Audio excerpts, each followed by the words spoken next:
What's up, sneaker fans? Thanks for tuning in to a More Than Hype review. It's been a while since we've seen any foam runner releases, but last week we got two new foam runner releases, one in an all red vermilion colorway and then a more earthy tone ochre colorway. That's the one we have here today. I think the last video I did was of the sand colorway back in March. So let's get into this one, starting with the packaging. And just like every other foam runner we've seen so far, it comes in what looks like a brown box, but it's actually an inside out box. So no print at all on the outside here, except we do get a UPC sticker with our size, a little bit of licensing information on the bottom, and you might have also noticed that these are sealed. Now what this indicates to us is that this is a made in US pair. Foam runners are manufactured in two countries, in China or in US. As far as quality between the two go, I really can't see or feel any differences. This isn't a shoe that gets an immense amount of stitching or has paneling. It is just an injected EVA mold, so I'd say the difference in quality is minimal. But let's crack open the seal and take a look inside. Brown paper as usual, and here are the foam runners. Very nice earthy color. Let's get both pairs out and take a look at the box so I can show you what I'm talking about here. So on the USA pair, the label is actually just thrown in the paper, so not attached at all, but there's a look at that. And now we can look at the box. So it says foam runner on the inside here, Yeezy foam runner. I got a size 9 here, style code GW3354. This is the ochre colorway. As far as sizing goes, these definitely run small, so my true size in Nikes is like an 8.5.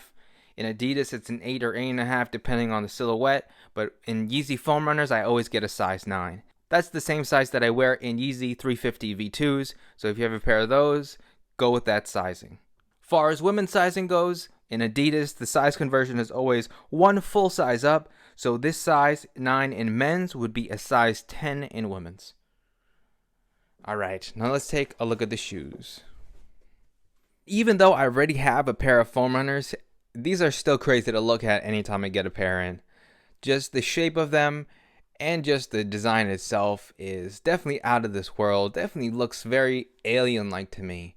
It's both bulky and sleek at the same time. I'm really not sure how that goes, but overall, a really nice, comfortable shoe to wear around. Taking a closer look at this color now, this is the ochre pair. In early renders, these came out much more yellow. It was a much brighter yellow, and honestly, I actually like that color too. But that's not what we got. We got a much more earthy, toned down color. Taking a closer look here, you can see it's a semi-gloss finish on that. And just like every other foam runner, these are made of an injected EVA foam. So complete EVA foam construction. So starting from this upper here, we can see how soft this foam material is. On the inside, we do get this sort of ripple pattern that we see on all of the foam runners. On the inside here, there is a little bit of writing. It does say Yeezy foam runner and then made in USA, as well as your size.